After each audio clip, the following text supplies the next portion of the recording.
বছর আগে আল্লাহ পাক গরিবকে ধনীর 500 বছর আগে জান্নাত দিবে। সুবহানাল্লাহ। কেন, কি জন্য? কারণ গরিব দুনিয়াতে কষ্ট করেছে, যা চায় তা পায় না,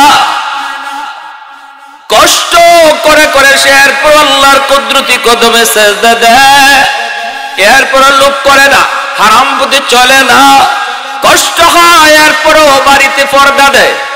আসেনি না? টাকা নাই, পয়সা নাই, এরপরও কোনোদিন লোভ করে না। আল্লাহর কুদরতি কদমে সেজদা দিয়ে দিয়ে যখন এই গরিব মানুষটা আল্লাহরে ডাকি, আল্লাহ পাক রব্বুল আলামিন তার ডাকের উপরে আল্লাহ এত খুশি। আল্লাহ পাক কত বড় ইনসাফ ওয়ালা। আল্লাহ বলে, বান্দা, ধনী মানুষটাও তোমার সাথে নামাজ আদায় করেছে, একই সাথে নামাজ পড়েছে, গরিবও নামাজ পড়েছে, ধনীও নামাজ পড়েছে, একই মসজিদে এক কাতারে নামাজ পড়েছে, দুজন সমান ক্যাটাগরির মুসল্লি, দুজন সমান ক্যাটাগরির আল্লাহওয়ালা, একজনের চেয়ে আরেকজন বেশি না। এরপরও দেখা যায় ধনী মানুষটা দুনিয়াতে আরাম করেছে গরিবের চেয়ে একটু বেশি, গরিবের চেয়ে বেশি। কয় কি পরিমাণ?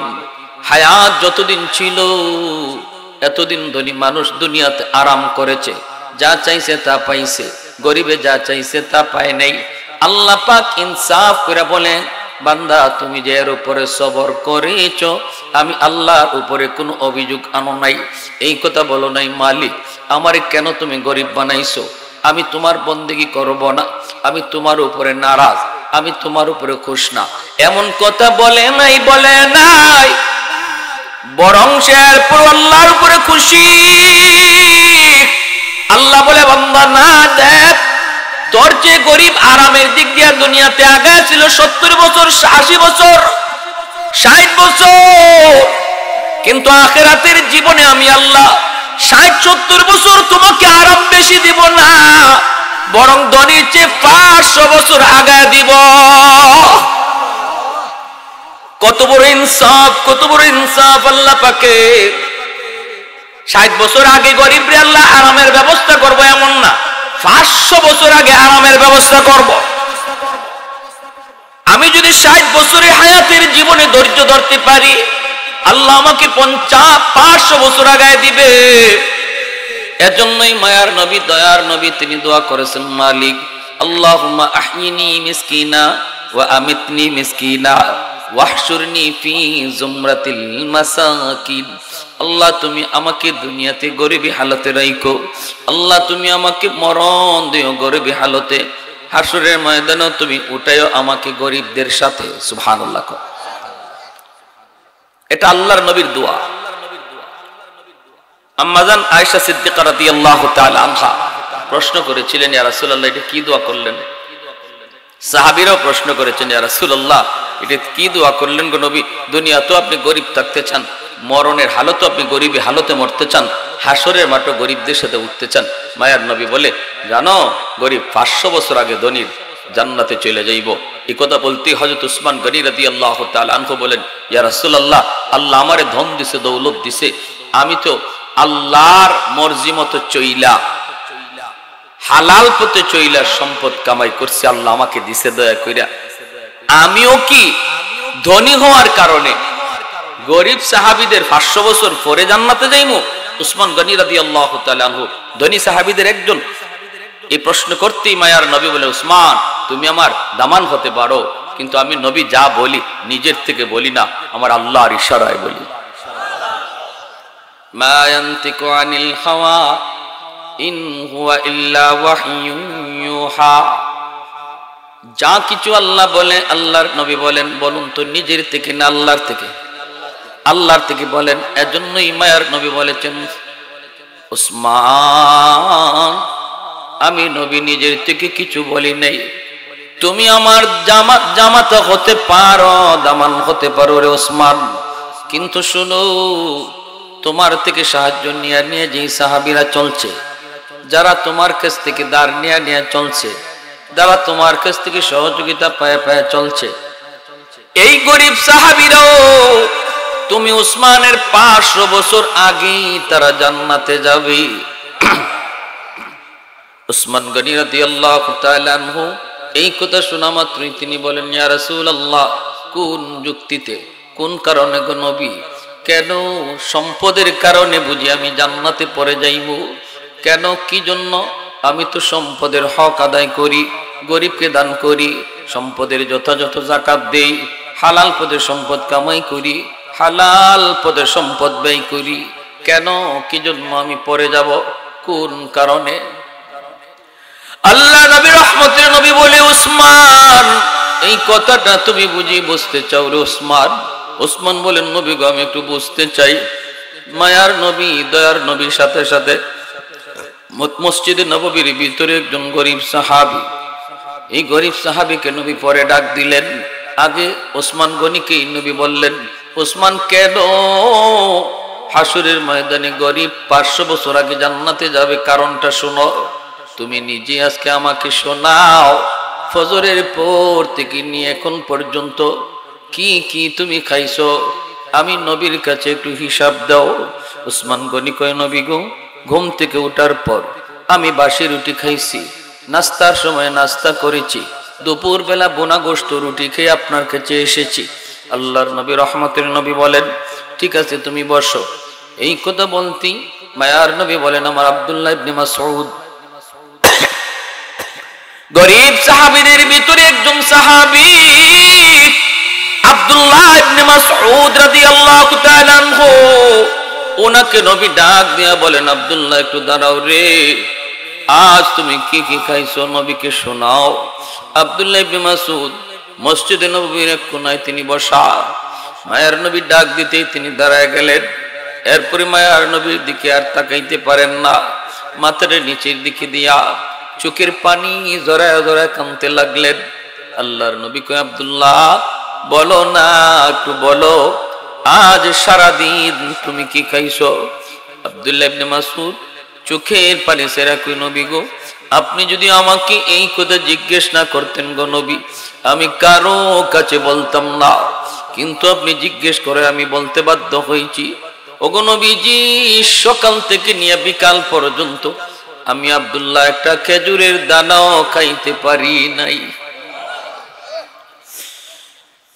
আল্লাহ নবী রহমতের নবী চোখ দিয়া পানি জোরে, সাহাবায়ে কেরাম তারাও কান্না করে। আব্দুল্লাহ ইবনে মাসউদ এত বড় জলিলুল কদর একজন সাহাবী, সকাল থেকে নিয়ে বিকাল পর্যন্ত কিছুই খাইতে পারেন নাই, কিছুই খাওয়ার পান নাই। আল্লাহর নবী তখন বলেন, আব্দুল্লাহ, একটু বসো। বসার পরে মায়ার নবী তখন বলেন, উসমান, ও উসমান, এইবার তুমি হিসাবটা একটু মিলাও। হাসরের ময়দানে আল্লাহ পাক জিজ্ঞেস করব, 5টা প্রশ্নের জবাব না দিয়া কেউ আল্লাহর সামনে কদম বাড়াতে পারবে না। এর ভিতরে একটা প্রশ্ন হলো, মিম্মালিহি মিন আইনা ইকতাসাবাহু ওয়া ফীমা আনফাকাহু, সম্পদ তুমি কোন পথে কামাই করেছো, সম্পদ তুমি কোন পথে ব্যয় করেছো। এই প্রশ্নটা গরিব ধনী সবাইকে দেওয়া লাগবে, সবাইকে দেওয়া লাগবে, সবাইকে দেওয়া লাগবে। ওসমান, তোমরা ধনীরা এক কাতারে লাইনে দাঁড়াইছো, তোমার পিছনে আমার আব্দুল্লাহ মনে করো লাইনে দাঁড়াইছে। সম্পদ তোমার বেশি, সময় লাগবে বেশি। যেমন ভাবে আজকে একদিনের হিসাব তুমি আমারে দিছো, 3 কথা বলতে হয়েছে। বাসি রুটি খেয়েছি, ঘুম থেকে ওইটা নাস্তার সময় নাস্তা করেছি, দুপুর বেলা খানা খেয়েছি। খানা খেয়েছো হালাল, কোনো অসুবিধা নাই। তোমার সম্পদের মধ্যে, তোমার কামাইয়ের ভিতরে কোনো ভেজাল নাই। কিন্তু একদিনের হিসাব দিতে 3 কথা কইছো, 3 কথা টাইম লাগছে বেশি। আমার আব্দুল্লাহ একদিনের হিসাব 1 কথা দিয়ে দিছে, কিছুই খাইতে পাই নাই। কিয়ামতের ময়দানে আল্লাহ যখন তোমাদেরকে জিজ্ঞেস করবে, ধনীদেরকে, ধনীরা সম্পদের হিসাব দেওয়া আল্লাহর কাছে শুরু করবে। সম্পদের হালাল পথে কামাই করেছে, এই হিসাবটাও আল্লাহর বোঝানো লাগবে।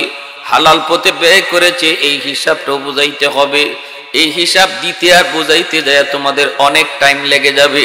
আল্লাহর কুদরতি মায়ার নজর গরিবের দিকে পড়ব।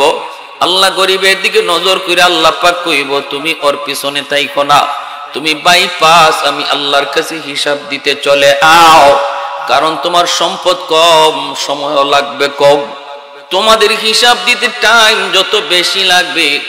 গরিব কম কথায় এক কথায় উত্তর দিয়া মিনিমাম 500 বছর আগে জান্নাতে চলে যাবে।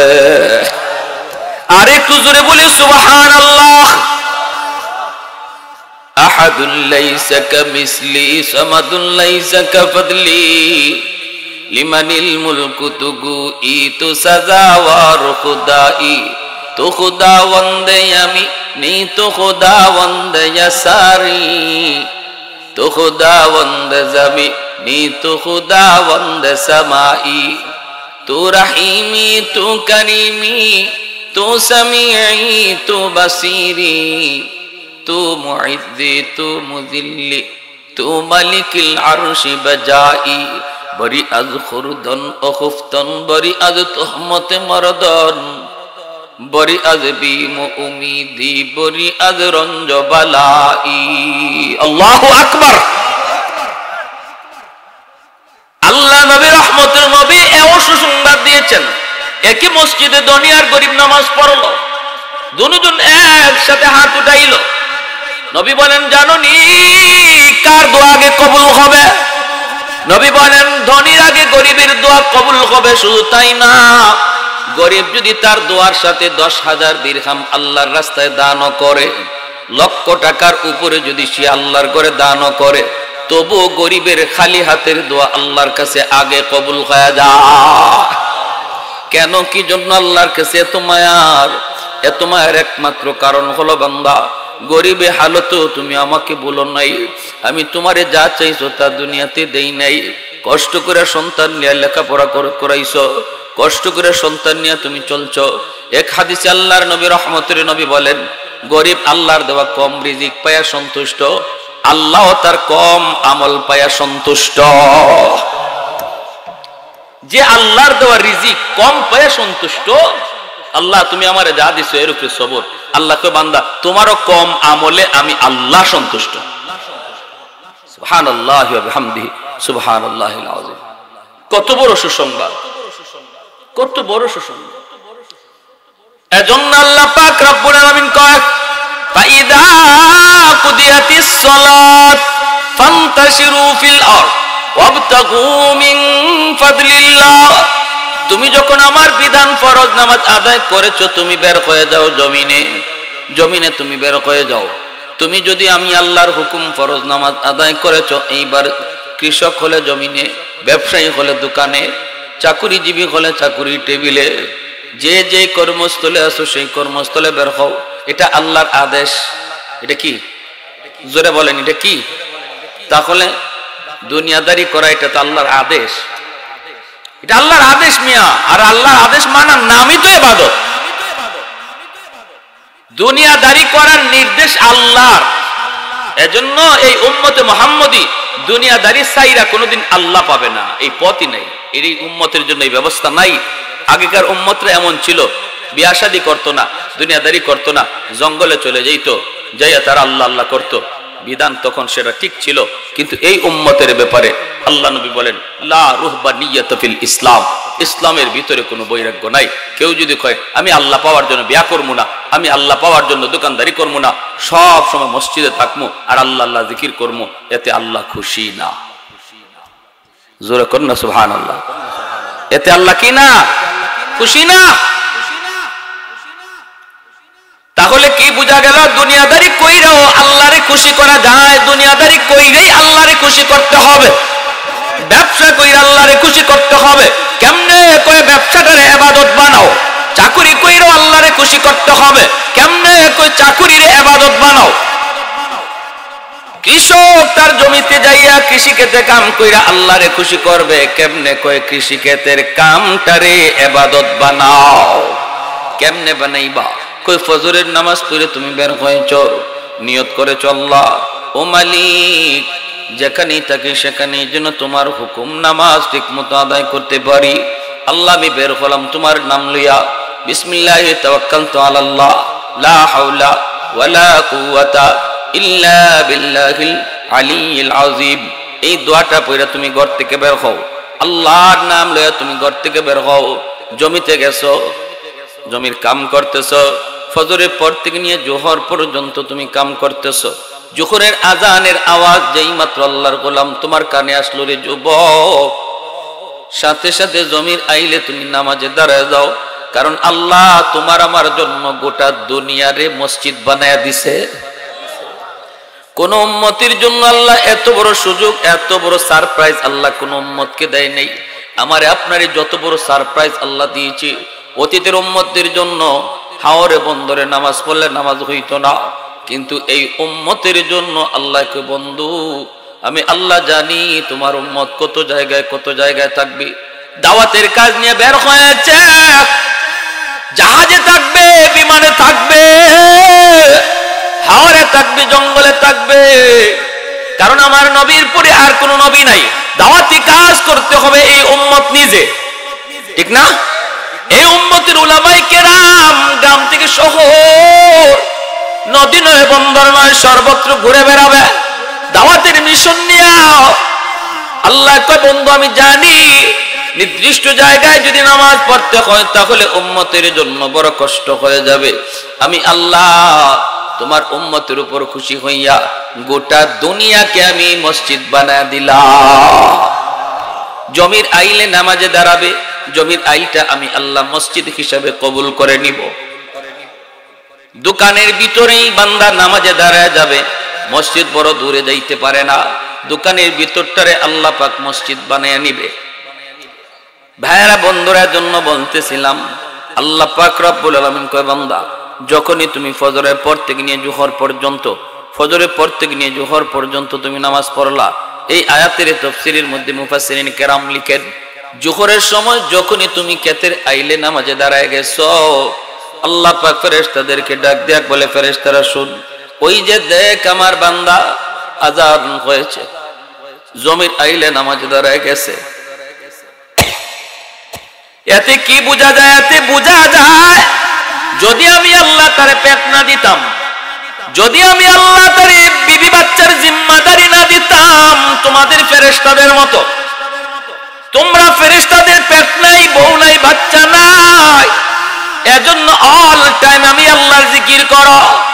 কিন্তু আমার বান্দারে আমি আল্লাহ পেট দিছি, আমি আল্লাহ তারে বিবি বাচ্চা দিছি, অনেক জিম্মাদারি তারে দিয়া দিছি। এই জিম্মাদারির কারণে জমিতে আসতে হয়, এই পেটের কারণে ধান লাগাইতে হয়। এরপরও দেখ আমার বান্দা আমার হুকুম নামাজ বলে নাই, এত ব্যস্ততার ভিতর আমার বান্দা আমার হুকুম নামাজ বলে নাই। অতএব আমি আল্লাহ মনে করি যদি আমি তাদের বানাইতাম, আমি যদি তোমাদের মতো তার পেট না দিতাম, আমি আল্লাহ যদি তোমাদের মতো তারে বিবি বাচ্চা না দিতাম, তাহলে সেও তোমাদের মতো 24 ঘন্টাই আমি আল্লাহর জিকির করত, আমার বন্দেগী করত। অতএব শোনো শোনো, আমার বান্দা সকাল থেকে নিয়ে দুপুর পর্যন্ত যেই টাইমটা জমিতে দিছে, এই পুরা টাইমটা তাসবিহ জপলে আর নফল বন্দেগী করলে যেই সব হয়, এই সব তার আমল নামায় লিখে দাও। কাম করলাম জমিতে আর আমল নামায় লেখা হইতেছে তাসবিহ জপার সওয়াব। দোকানদারি করছি, দোকানে আমল নামা জমা হইতেছে নফল নামাজের সওয়াব। সুবহানাল্লাহ, জোরে কোন। এজন্য একজন মানুষ হাওরে বন্দরে কাম কইরেও সে আল্লাহর ওলির খাতায় নাম লেখাইতে পারে। একজন মানুষ দোকানদারি কইরা চাকরি বাকরি কইরাও সে আল্লাহর ওলির খাতায় নাম লেখাইতে পারে, তার গোটা জিন্দেগিটারে সে ইবাদতে শামিল করতে পারে। এজন্য মুমিনের প্রতিটা কদম ইবাদত, মুমিনের হাসিটা ইবাদত, মুমিনের কান্না ইবাদত, মুমিনের ঘুম ইবাদত, মুমিনের বসা ইবাদত, মুমিনের খাওয়াটাও ইবাদত। সুবহানাল্লাহ ওয়া বিহামদিহি। জুন্নুন মিসরি রহমাতুল্লাহি আলাইহি বহুত বড় আল্লাহর ওলি। যুবক একটু মনোযোগ দিয়ে শুনো, বহুত বড় আল্লাহর ওলি জুন্নুন মিসরি। এক যুবকের ঘটনা শোনাই। ইনি নদীর পার দিয়ে হাঁটতেছেন, আর দেখেন নদীর কিনারে একটা বিচ্ছু দাঁড়ায় রয়েছে।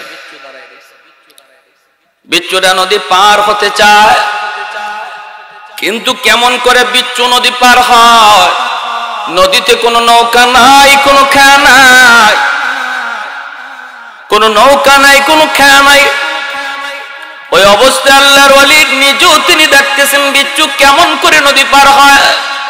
হঠাৎ করে দেখেন পানির নিচ থেকে একটা কচ্ছপ পানির উপরে ভাসলো, নদীর কিনারে লাগলো, আর বিচ্ছুটা লাফ দিয়া কচ্ছপের পিঠে বসলো। কচ্ছপটা নিজে নদীর খেয়া হইয়া বিচ্ছুটাকে নদীর এই পার থেকে ওই পারে পৌঁছায় দিল। এই ক্ষমতা আল্লাহর আছে না নাই? আর একটু জোরে কোন আছে না নাই? আল্লাহ চাইলে পারে না পারে না? ভাইরা বন্ধুরা, জুন্নুন মিসরি কয় মালিক আমারও তো নদী পার হতে মন চায়, কিন্তু কেমন করে নদী পার হব? আল্লাহ আমারও তো নদী পার হতে মন চায়, কিন্তু কেমন করে নদী পার হব? নৌকায় নাই, খেয়া নাই। আল্লাহ পাক রব্বুল আলামিন তার ওলির অন্তরে ইলহাম করে দিলেন, হাতের জায়নামাজ পানির উপরে বিছায়া দাও, আমি আল্লাহ তোমাকে পার করায়া দেব। শাহজালাল মুজুরিদিয়া মুনি সুরমা নদী পার হইছেন নৌকায় না জায়নামাজে? কাদিরে কুদরত দারি বরকামাল, কাদিরে কুদরত দারি বরকামাল, আনতা রব্বি আনতা হাসবি যুল জালাল, আনতা রব্বি আনতা হাসবি যুল জালাল। জায়নামাজ বিছিয়ে দিলেন, তিনি নদী পার হয়ে গেলেন। বিচ্ছুটার পিছনে পিছনে আল্লাহর ওলি তিনি দৌড়াইতেছেন, আর দেখতে মন চায় কোন দিকে যায়। হঠাৎ করে দেখেন হাওরের মাঝখানে একটা গাছ, গাছের নিচে একটা যুবক মনের আনন্দে ঘুমাইতেছে। ওই যুবকের দিকেই বিচ্ছুটা দ্রুত বেগে যাইতেছে। আল্লাহর ওলি তিনি তো ভয় পেয়ে গেছেন, বিষাক্ত একটা বিচ্ছু, যুবককে মনে হয় কোনো ক্ষতি করবে। পিছনে পিছনে তিনি রওনা দিলেন। বিচ্ছুটাও দ্রুত বেগে যাইতেছে যুবকের দিকে। জুন্নুন মিসরি তিনিও পিছনে পিছনে দৌড়াইতেছেন। কিন্তু আল্লাহু আকবার, অবাক কাণ্ড! আয়া দেখেন যুবকের মাথার পাশে একটা সাপ দাঁড়ায় রয়েছে। সাপ, বিষাক্ত সাপ, যে কোনো মুহূর্তে যুবককে দংশন করবে, কামড় দিবে। বিচ্ছুটা এসে দেরি করলো না, লাফ দিয়া সাপের মাথায় বইসা সাপরে কামড় দিল। মুহূর্তের ভিতরে সাপ মারা গেল। আল্লাহর ওলি এই দৃশ্য দেখা যুবককে ঘুম থেকে জাগালেন। এরে যুবক, কি নেক আমল করেছো? আল্লাহর কুদরতে আল্লাহ তোমাকে আজকে সাপের হাত থেকে রেহাই দিলেন রে যুবক। দেখো কোন আমলের দ্বারা তুমি যৌবনে আল্লাহর ওলির খাতায় নাম লেখাইছো, কোন আমলের জরিয়ায় এত প্রিয় হয়ে গেছো, আল্লাহর এত প্রিয়। আল্লাহ তোমার কুদরতি হাতে বাঁচায়। যুবক চোখের পানি চাইরা কান্দার কয়, আল্লাহর ওলি গো, আমার তো তেমন কোন নেক আমল মনে পড়ে না,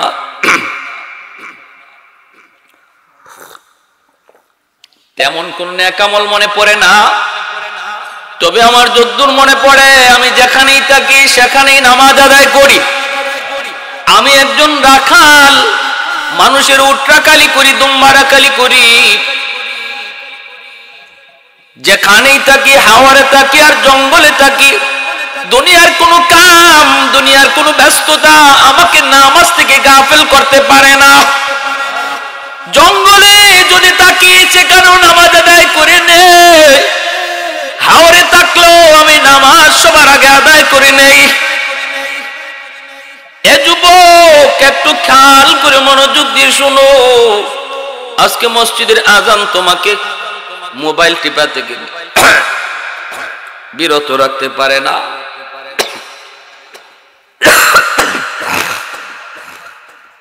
তোমাকে মসজিদের আজান মোবাইলের গেম খেলা থেকে তোমারে ফিরাইতে পারে না রে যুবক। অথচ যুবক যৌবনের ইবাদতের দ্বারা আল্লাহর ওলি হয়, কারণ বৃদ্ধ বয়সে ইবাদতের চেয়ে যৌবনের ইবাদত আল্লাহর কাছে বেশি প্রিয়। এই জমিনে যত আল্লাহর ওলি গুজরে গেলেন, প্রত্যেকে কিন্তু ওলির খাতায় নাম লেখাইছেন যৌবন কালে। গাজীনগরের সাহেব রাহিমাহুল্লাহ ওলি হয়েছেন যৌবনে, শাইখে কাতিয়া ওলি হয়েছেন যৌবনে, শাইখে কৌরিয়া ওলি হয়েছেন যৌবনে। আর যেই মানুষ যৌবনে আল্লাহর ওলি হয়, বৃদ্ধ বয়সে আল্লাহ তার মাকাম মর্যাদা বাড়ায় দেয়। যত বয়স বাড়বে অত আল্লাহ তার মর্যাদা বাড়াবে। এজন্য আমাদের আল্লাহর ওলিরা যত বয়স বাড়ছে অত আল্লাহ তাদের মর্যাদা, সম্মান, ইজ্জত বাড়ায় দিছে।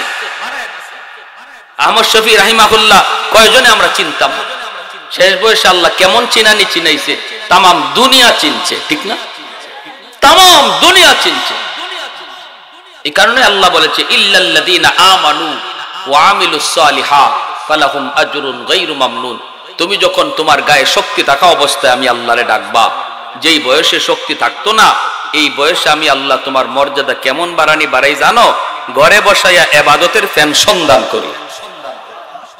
নামাজ মসজিদে গিয়ে পড়তে পারবে না, কোমরে ব্যথা, এরপর আল্লাহ ফেরেশতাদেরকে কইব ঘরে নামাজের সওয়াব দিও না, মসজিদে জামাতের সওয়াব দাও, কারণ আমি আল্লাহ তার যৌবনের ফাইল দেখছি, যৌবনের ফাইলে মসজিদে জামাতের আমল আছে, অতএব বৃদ্ধ বয়সে জামাতের সওয়াব দান করো। সুবহানাল্লাহ। কার? কোন মানুষটা? যে মানুষটার গায়ে যতদিন শক্তি আছে।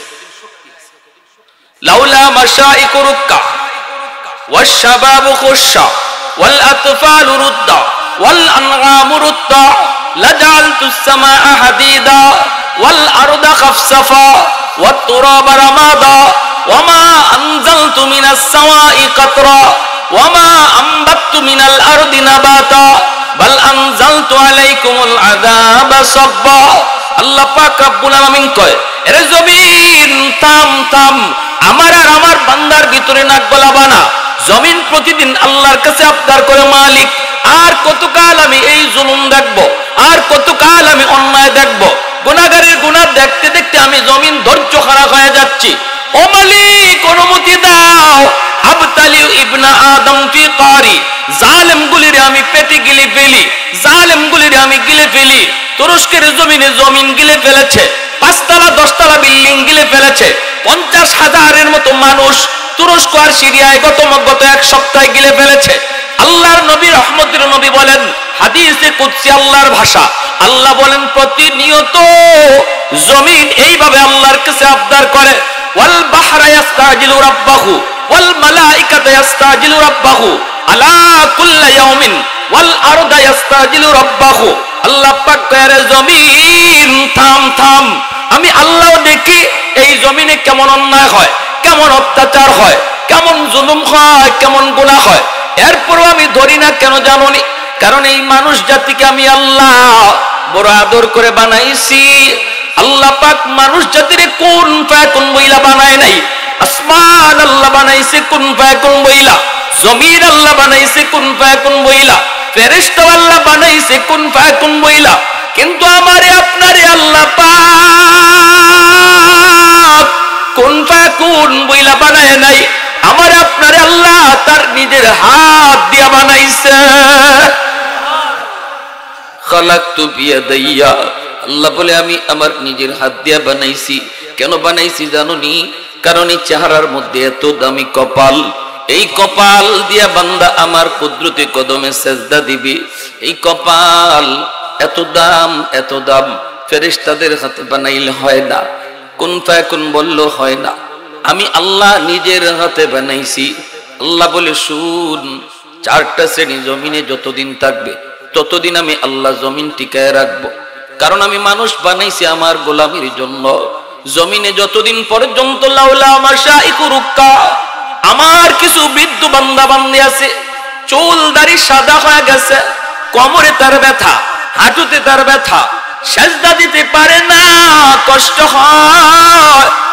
এরপর কষ্ট করে আমি আল্লাহর কদমে সেজদা দেয়। আমার ওই বৃদ্ধ বান্দা বান্দির সেজদার দিকে তাকাইলে এই জমিনের প্রতি আমার মায়া লেগে যায়। 2 নম্বরে আল্লাহ বলেন, ওয়াশাবাবু খুশা, এখনো জমিনের ভিতরে কিছু যুবক রয়েছে, যে যুবকগুলি যৌবনের পাগলামি করে না, যৌবনে যাত্রায় যায় না, উরুসে যায় না, যৌবনে মেলায় যায় না, যৌবনে সে কোরআনের মাহফিলে বসে, যৌবন কালী তারে মসজিদে পাওয়া যায়, যৌবনে তারে রমজানে রোজা রাখতে দেখা যায়। তার যৌবনের চাহিদা হলো গুনাহ করা, যৌবনের চাহিদা হলো গানের আসরে যাওয়া, যৌবনের চাহিদা হলো চুরি করা, ডাকাতি করা, যৌবনের চাহিদা হলো জিনা ব্যভিচার করা, যৌবনের চাহিদা হলো মানুষের সাথে গরমি হালতে বেয়াদবি করা, এরপরও করে না। আমি আল্লাহর ভয়, আমি আল্লাহর ভয় আমার মহব্বত তার অন্তরে জমায়ে নিছে। দুনিয়ার হারাম প্রেম ভালোবাসা অন্তরে নেয় নাই, অন্তরের ভিতরে আমি আল্লাহর প্রেম জমায়ে রাখছে। ওই যুবকের কলিজার দিকে আমি আল্লাহ যখন তাকাই, তখন এই জমিনের প্রতি আমার মায়া লেগে যায়। ওয়াল আনআমুরুত্তা, আল্লাহ বলেন আর এই জমিনে কিছু পশু পাখি আছে, এই পশু পাখিকে আমি আল্লাহ আমার বন্দেগীর জন্য বানাইছি না। এই পশু পাখির উপরে নামাজ নাই, রোজা নাই, এই পশু পাখির উপরে হাঁস মুরগি গরু ছাগলের উপরে শরীয়তের কোনো বিধান নাই। যদি জমিনে আযাব আর গজব নামে, তাহলে গরু ছাগল গুলি এরাও গজবে শামিল হয়ে যায়। অথচ এদের কোনো অন্যায় ছিল না, অপরাধ ছিল না। পশু পাখি গরু ছাগল হাইওয়ান গুলির দিকে তাকাইলো, এই জমিনের প্রতি আমার মায়া লাগে। 4 নম্বরে আল্লাহ বলেন ওয়াল আতফালু রুদ্দা, প্রতিটা ঘরে ঘরে এমন কিছু শিশু বাচ্চা আছে যাদের কোনো গুনাহ নাই, নিষ্পাপ অবুঝ কিছু বাচ্চা আছে আমাদের ঘরে ঘরে, যেই বাচ্চাগুলির কোনো গুনাহ নাই, কোনো অপরাধ নাই, শরীয়তের কোনো বিধি বিধান এখনো জারি হয় নাই, বাচ্চাটার উপরে নামাজের ফরজ বিধান জারি হয় নাই, এই বাচ্চাটার উপরে রোজার বিধান জারি হয় নাই। আল্লাহ বলেন যখনই জমিনে মানুষের গুনার কারণে আযাব আর গজব আসতে চায়, তখনই দেখি এই শিশু বাচ্চাটা চোখের টুট ভাঙ্গে ভাঙ্গে কান্দে। অথচ আমার এই মাসুম বান্দাটার অর্থ কোনো অপরাধ নাই, গুনাহ নাই। গুনাহ করছে তার মায়, গুনাহ করছে তার বাবা, কিন্তু শাস্তির ভিতরে বাচ্চাটাও পড়ে যায়। এই বাচ্চার কান্নার দিকে তাকাইলে এই জমিনের প্রতি আমি আল্লাহর মায়া লেগে যায়। এজন্য রে যুবক, বাচ্চাগুলিরে মারধর করবা না। বাবা যারা যারা আছেন, শিশু বাচ্চাকে আদর করো, কারণ ওরা ফেরেশতা, ওরা নিষ্পাপ, ওরা অবুঝ। আল্লাহ ওদের খাতিরে তোমারে আমারে খাওয়াইতেছে। নতুবা যেই পরিমাণ গুনাহ আমাদের দ্বারা হয়, আযাব আর গজবে আমি আপনি শেষ হয়ে যাইতাম। আল্লাহ পাক রব্বুল আলামিন অবুঝ এই নিষ্পাপ বাচ্চাগুলির খাতিরে এখনো আমারে আপনারে খাওয়ায়, বাঁচায়। বাচ্চাগুলির আদর করবেন, শাসনের সময় শাসন করবেন, কিন্তু না শরীরে দাগ পালায় কোনো মায়ের করা যাবে না, ভয়ভীতি দেখানো যাবে না। ভয় যদি দেখাও আল্লাহর নাম কয়ে ঘুম পাড়াও, জিন ভূতের নাম লিয়া বাচ্চারে ঘুম পাড়ায়ও না, খাওয়ায়ও না। এ যুবক, শিশুকালেই বাচ্চাটারে আল্লাহর দিলে আল্লাহর নাম তার কলিজায় ঢুকায় রাখো। শিশুকালে যদি বাচ্চাটা আল্লাহর নাম শুনে, শিশুকালে যেই জিনিসটা শুনে মরণ পর্যন্ত এর আসর থাকে। কলিজার ভিতরে পাথরে খোদাই করে লিখে দেওয়া হয়, ঘরটারে মক্তব বানাও, নিজে সন্তানের জন্য উস্তাদ বনে যাও। বাপ মা হলো সন্তানের সর্বপ্রথম উস্তাদ, ঘর হলো তার সর্বপ্রথম মাদ্রাসা। এই ঘরের ভিতরে বাচ্চারা যা দেখে তাই কিন্তু ইয়াদ রাখে। মা যদি নামাজে দাঁড়ায়, দেখবেন শিশু বাচ্চাটাও মার সাথে নামাজে দাঁড়ায় যায়, ডাক দেওয়া লাগে না, ডাক দেওয়া লাগে না। মা যদি কোরআন তেলাওয়াত করে, বাচ্চাটাও মায়ের পাশেই কোরআন নিয়ে বসে যায়, কায়দা নিয়ে বসে যায়। মা যদি বুরকা পরে বের হয়, দেখবেন মেয়েটাও মাথার মধ্যে ওড়না দিতে শিখে।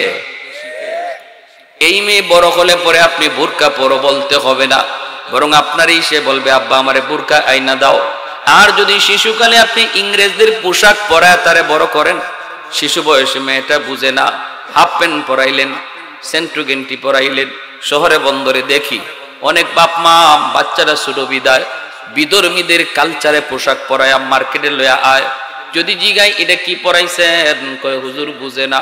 তখন আমি বলি ভাইরে, আমার নবী বলছেন যে বাপ মায় কয় শিশু বুঝে না, এই বাপ মা বুঝে না, শিশু ঠিকই বুঝে। এই বাচ্চা বড় হওয়ার পরে যদি পথভ্রষ্ট হয় আর হুজুরের কাছে পানি ভরা নিতে আয়, বাপ মারে আগে 1 কলস পানি ভরা দিবেন। বাচ্চার লাগে যদি 1 গ্লাস পানি দেওয়া লাগে, বাপ মার লাগে দিতে হবে 1 কলস পানি ভরা। কারণ বাপ মা দায়ী। কুল্লু মাউলুদিন ইউলাদু আলাল ফিতরা ফাবাওয়াহু ইউহাবিদানিহি আও ইউনাসসিরানিহি আও ইউমাজ্জিসানিহি আও কামা ক্বালা নবিয়্যু আলাইহিস সালাম। নবী বলেন, সমস্ত সন্তান দুনিয়াতে আগমন করে আল্লাহর পরিচয় লইয়া, এরপরে তার বাপ মা তার ইহুদি বানায়, বাপ মা তার নাসারা বানায়, বাপ মা তার মুশরিক বানায়, বাপ মা তার বেনামাজি বানায়, বাপ মা তার ভিন্ন পথে চালায়। অথচ দুনিয়াতে সকল সন্তান আগমন যখন করে, আল্লাহর ওলি হয়ে দুনিয়াতে আগমন করে, মঈনুদ্দিন চিশতি আব্দুল কাদের জিলানীর মতো ওলি হয়ে আসে। এই উলায়াত নষ্ট করার পিছনে এক নাম্বার দায়ী নবী বলেন তার মা, এক নাম্বার দায়ী হলো তার বাবা। হাসরের মাটি ওই বাপ মার বিরুদ্ধে সন্তান আল্লাহর আদালতে মামলা দিব, রব্বানা আতিহিম দিফাইনি মিনাল আযাব ওয়াল আনহুম লানান কাবীরা। আল্লাহ আমার মারে ডাকো, আল্লাহ আমার বাবারে ডাকো, আমি তো তোমারে ভালো করে চিনি, দুনিয়াতে আইছিলাম, কিন্তু আমার বাপ মা কেন আমারে এই পরিবেশে বড় করলো, যে এই পরিবেশে বড় হয়ে আমি তোমারে ভুলে গেছি। আমার বাপ মারে আগে জাহান্নামে দাও, আমারে যেই পরিমাণ শাস্তি তুমি দিবা, বাপ মারে ডাবল শাস্তি দাও, ডাবল। এজন্য বাবা, অনেক বাপ মা সন্তানের মামলায় আল্লাহর আদালতের কাঠগড়ায় দাঁড়ায় থাকবে। যদি কাঠগড়ায় আসামি হওয়া থেকে বাঁচতে হয়, শিশুকালে বাচ্চাটারে ধর্মীয় শিক্ষায় বড় করা লাগবে, ঠিক কিনা? জোরে কম। ডাক্তার বানান, ইঞ্জিনিয়ার বানান, বাধা নাই, এটা দরকার, কিন্তু বলবো শিশুকালে তারে কোরআন শিখান, দিন শিখান, ঠিক কিনা ভাই? হ্যাঁ, এজন্য আল্লাহ পাক বলেন, যদি এই 4 শ্রেণী জমিনে না থাকতো, যদি এই 4 শ্রেণী জমিনে না থাকতো, তাহলে আমি কি করতাম জানো? লাজালতুস সামাআ হাদিদা, আসমানকে আমি আল্লাহ লোহা বানায় দিতাম, ওয়াল আরদা খাফসাফা ওয়াত তুরাবা রামাদা, জমিনকে তামা বানায় দিতাম, ওয়ামা আনজালতু মিনাস সামাই কাতরা, এক ফোঁটা রহমতের বৃষ্টি আমি জমিনে দিতাম না, ওয়ামা আমবাততু মিনাল আরদি নাবাতা, একটা শস্যের দানাও জমিনে উঠতে দিতাম না, বাল আনজালতু আলাইকুমুল আযাবা সাব্বা, বরং পরপর জমিনে গজব নামতো। শুধু এই অবস্থা থেকে আল্লাহ বাঁচায় রাখছে কেন? যে উদ্দেশ্যে আল্লাহ আমাদেরকে বানাইছে, আল্লাহর গোলামি, এই গোলামি কিছু মানুষের দ্বারা এখনো জমিনে আদায় হইতেছে, ঠিক কিনা? এখনো কিছু যুবক এমন মিলে, যে যুবক গানের আয়োজন করে না, গানে যায় না, মাহফিলের আয়োজন করে, মাহফিলে বসে। আওয়াজ দিয়ে বলেন ঠিক কিনা? সারা বাংলাদেশে আমরা আনাচে কানাচে আল্লাহ পাক ঘুরাইতেছে, দেখতেছি যুব সমাজ আলহামদুলিল্লাহ, যেখানে যাই সেখানেই যেয়ে দেখি যুবকদের দ্বারাই কোরআনের মাহফিলের আয়োজন। এক সময় জায়গায় জায়গায়, গ্রামে গ্রামে, পাড়ায় পাড়ায় যাত্রা হইতো, গান হইতো, এখন আর হয় না। বলি আলহামদুলিল্লাহ। যতদিন এই আয়োজন থাকবে, যতদিন সমাজের উলামায়ে কেরামকে মানুষ শ্রদ্ধা করবে, উলামায়ে কেরামের কথাগুলি শুনবে, ততদিন পর্যন্ত আল্লাহ বলেন ইন্না রাহমাতি সাবাকাত আলা গাযাবি, গজব আসতে চাবে কিন্তু আমার রহমত গজবের আগে চলে যাবে। গজব আসতে চাবে কিন্তু রহমত আমার গজবের আগে চলে যাবে। সুবহানাল্লাহ। প্যারে হাজিরিন, আল্লাহর গজব থেকে যদি বাঁচতে হয় তাহলে কি করতে হবে? আল্লাহর গোলামি। আল্লাহ বলেন এই উদ্দেশ্যে বানাইছি, যে উদ্দেশ্যে মানুষ বানাইছি, এই উদ্দেশ্যে কিছু মানুষ যতদিন পর্যন্ত জমিনে থাকবো আল্লাহ রাখবে। এরপরে কিয়ামতের আগে দেখা যাইব কিতা, কিছু মানুষ, কিছু একবারে হালকা নগণ্য, আর দেখা যায় মানুষ সব আল্লাহরে ভুলে গেছে। তখন আল্লাহর নবী রহমতের নবী বলছেন, কিয়ামতের আগে যখন দেখবো আল্লাহ বাংলাদেশে, সারা বাংলাদেশ ঘুরে দেখা যাব 2 জন মানুষ আল্লাহরে চিনে, গোটা ইন্ডিয়াতে দেখা যাইব 10 জন মানুষ চিনে, পাকিস্তানে 1 জন, এরকম ভাবে সংখ্যায় যখন কমে যাবে, তখন আল্লাহ পাক চিন্তা করব, এত বড় দুনিয়া, এত বড় বিয়ার আসর, এই মাত্র 2-1 জনের জন্য আমার টিকায় রাখার কোনো প্রয়োজন নাই, কোনো প্রয়োজন নাই। কারণ আল্লাহ এই জগৎ টিকায় রাখছে ইমানদার মুমিন আল্লাহরে যারা ডাকে তাদের খাতিরে, ঠিক না? এরা হলো বর, আর বেদিন বেঈমান কাফিরগুলি হলো বরযাত্রী। বর যদি থাকে তো বরযাত্রীর দাম আছে, বর যদি না থাকে, দামান যদি না হয়, বরযাত্রীরা কেউ খাওয়ায় নাকি? আপনাদের এলাকা খাওয়ায়? এক ফাল বরযাত্রী আইসো খানা খাইতা, কই তোমরা তো আইসো ভালো কথা, খেল লাগে আইসো খানা খাইতে আইসি আমরা বরযাত্রী, কই দামান কই দামানে বিয়া করতো না। জামালগঞ্জের কয়জন মানুষে খাওয়াইবেন? বলে না বা মেহমান, তোমরা মেহমান আইসা খাইয়ে দাও। কইব জারুটা কই আছে আগেল, ঠিক না?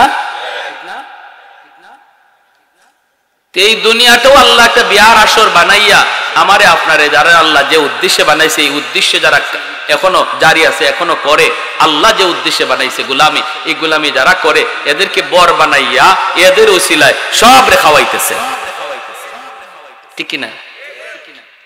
কিন্তু আমাদেরকে আল্লাহ কইছে যে শোনো, তোমরা কিন্তু বিয়ার আসরে কম খাইবা, কারণ বিয়ার আসরে দামান দে বেশি খায় না কম খায়? বিয়ার দিন দামান দে বেশি খায় না কম খায়? রুমাল মুখে দিয়ে বয়ে থাকে, বেচারা তো খালি শরম আর শরম। আর বরযাত্রী এমন খাওয়া দেয়, জনমের খাওয়া, মাঝে মাঝে প্লেটও ভাঙে। তেল কেন বেশি হইল, জাল কেন বেশি হইল, লবণ কেন কম হইল, দামান দে একবারও কয় না, বরযাত্রী যতবার কয়। ঠিক না? আমার বিয়াত আইছিল আমার এক দোস্ত, কইতাম নি আপনাদের অসুবিধা হইতেছে? মনোযোগ আছে, মনোযোগ আছে। আমার বিয়াতে আমার এক দোস্ত আসছে, দোস্ত বিয়াত আইয়া কাণ্ড ঘটাইছে। যখন আমার শালা, ফরেন না শালা হইছে, হে যখন খানা দিতে গেছে, কয় ম তুমি আমার চামচ দিয়া গুজ দেও, আমারে চিনো? আপনি কেডা? ওই যে বইয়ের রয়েছে রুমাল মুখে দিয়ে, উনি তোমার কি? আমার দুলাভাই। ওই শুন না, ওই বা তোমার দুলাভাই ফ্রেন্ড, আমি ফ্রেন্ড। আমার শালা ছিল চালাক, হাফ প্যান্ট না ফুল প্যান্ট? দেখো বেশি কথা কইও না, ফেস কিন্তু লাগাই দিব, কারণ সব চাবি আমার হাতে। কইতে ঠিক আছে ভাই, তোর কি করা লাগবে? কয় মিয়া চামচ হরাও, গুজ ডাইলা দাও। গরু গুজ দিবা তুমি, আমারও চামচ দিয়ে গুজ দাও। আমারও কইতেছে দোস্ত, এরপরে ডাইলা দিছে। আমি কি খাইছো নি? জনমের খাওয়া খাইছি তোমার বিয়া। আমারে কয় তোমার দিকে তাকায় দেখলাম তুমি খানা খাও না, খালি রুমাল মুখে দিয়ে রইলা, তোমারে দেখে আমার বড় কষ্ট লাগলো। হাই রে, আমি জানি তোমার পেটে খুব বুক লাগছে, ক্ষুধা আছে, এরপরে তোমারে যে খাওয়ান দেয় না, আর আমরা যে কি মজা করে খাওয়াইতেছে, এটা দেখে দোস্ত খুব কষ্ট লাগছে। আমি কইলাম দোস্ত, আমার তো কষ্ট লাগছে না, আমার খালি ভিতরে খুশি আর খুশি, খুশি ঠেলা। কেন লাগি কের খুশি? আমি আমার খুশি হইল তোমরার খাওয়ান আজকে একদিন হইল, আর আমার খাওয়ান এই বাড়িতে আজকের থেকে শুরু হইব আর শেষ নাই। মুরগির বাচ্চা যেটা চেউ চেউ কয়, এটাও আমার লাগি হইব, ঠিক না? এরপরে বাসর করে দোস্ত এক থাল বানায় রাখছে, আপ হারাইলই বলে আস্তা মুরগি, এরকম থাল তোমরার খোফালো আসেনি? আমি আসছি আজকে একদিন বাড়ির মালিকের সাথে সম্পর্ক তৈরি করতে, তার সাথে সম্পর্ক হয়ে যাওয়ার পরে এই বাড়ির খাওয়ান আমার লাগে আর ফ্রি, পুরা ডাইল ফ্রি, আর তোমরার একদিনে খাওয়ান আর খোফালো খাওয়ান নাই। এজন্য আমার কষ্ট লাগছে না বড়া, তোমার খাওয়ান দেখে আমার আশি লাগছে। আমি খালি মনে মনে খাইলা যা পারস। কয়দিন? জোরে কয় একদিন। ওই ঠিক তেমনি আল্লাহ রাব্বুল আলামিন কয়, ও ঈমানওয়ালারা, তোমরা নো দামা, আর দুনিয়া নামক এই দুনিয়ার হায়াতটা হইলো একদিনের বিয়ার আসর। তোমরা রুমাল মুখে দিয়ে বয়া থাকবা, এই দিন আইসো, বিয়ার দিন আইসো মালিকের সাথে সম্পর্ক তৈরি করতে। আমি আল্লাহর সাথে সম্পর্ক তৈরি করা আজকে তোমার কাম। সম্পর্ক তৈরি হয়ে যাওয়ার পর জান্নাতে আমি আল্লাহ এমন এক খাওয়ার ব্যবস্থা রাখছি বাসর ঘরে, যেটা এই বরযাত্রী খোভালো নাই, ঠিক কিনা? জারি হইব যে আর শেষ নাই। আর বেঈমানরা এরা যা পারে খাইলা, এদের খাওয়ানোর দিকে চাইও না, এরা বাটি ডাইলা খাইব। খাইতেছ তো ইহুদ নাসারারা বাটি ডাইলা ডাইলা খাইতেছে, ঠিক না?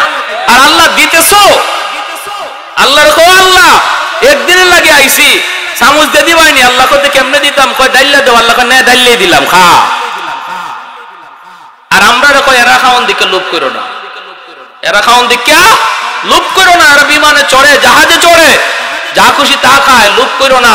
কারণ এদের খাওয়ান একদিন। আমি চামচ দিয়া না, এরা বাটি ডাইলা খাওয়াইতেছি, আর তোমার লাগে রিজার্ভ খানা রাখছি, শুরু হবে আর শেষ নাই। আল্লাহু আকবার। কিয়ামতের আগে মানুষের সংখ্যা যখন এরকম খুব কমে যাবে ইমানদারের, তখন আল্লাহ কবে না, তে আর রাখা দরকার নাই, আয়োজনটা অনেক বড়, কয়েকজনের লাগে। তখন আল্লাহ পাক ইয়ামেন থেকে একটা বাতাস ছাড়বে, ফাআরসালা রিহাম মিনাল ইয়ামান। হাদিস শরীফ আল্লাহ নবী বলেন, ওই বাতাসটা ইমানদারের গায়ে লাগবো।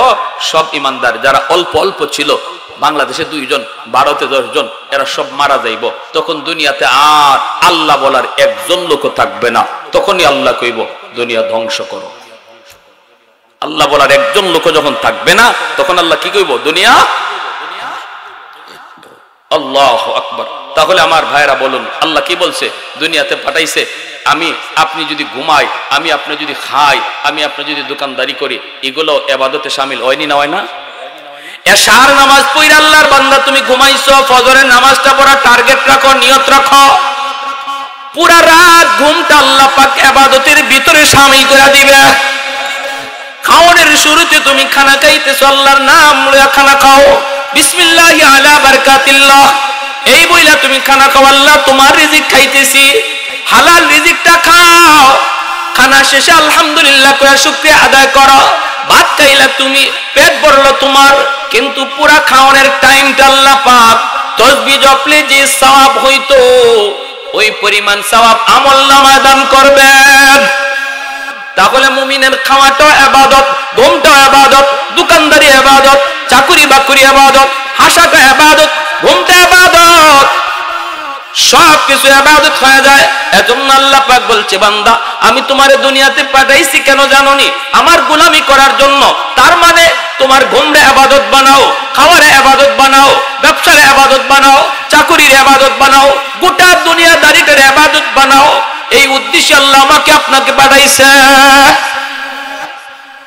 ঠিক না ভাই? একজন মানুষ মসজিদে বইয়া বইয়া যদি তাসবিহ জপে, আর আরেকজন মানুষ ফজরের নামাজ পড়া মসজিদ থেকে বের হয়ে যদি দোকানদারি করে, তো মসজিদে বইয়া যে তাসবিহ জপে যতক্ষণে সে আল্লাহর ওলি হবে, সমপরিমাণ সওয়াব দোকানদারি যে করতেছে তারে আল্লাহ সমান না এর চেয়ে আরো বেশি সওয়াব দিবে। কারণ দোকানদারি করার নির্দেশটা আল্লাহর। ফাইদা কুদিয়াতিস সালাত ফান্তাশিরু ফিল আরদ ওয়াবতাগু মিন ফাদলিল্লাহ। এই আয়াতের তাফসীরে মুফাসসিরিনে কেরাম লিখছেন, কোরআন পড়লো নফল বন্দেগী করা, কোরআন পড়ার নফল বন্দেগী, তাসবিহ জপার নফল বন্দেগীর চেয়েও যে মানুষটা রিজিক তালাশে বের হয়েছে, হালাল রিজিক তালাশে বের হয়েছে, আল্লাহ এর ভিতরে সওয়াব বেশি দান করে, কারণ সে আল্লাহর সরাসরি আদেশ মানতেছে। কাসবুল হালালে ফরিজাতুন বাদাল ফরিজা, হালাল রিজিক তালাশ করা ফরজ নামাজের পরে সর্বপ্রথম ফরজ। জোরে কই সুবহানাল্লাহ।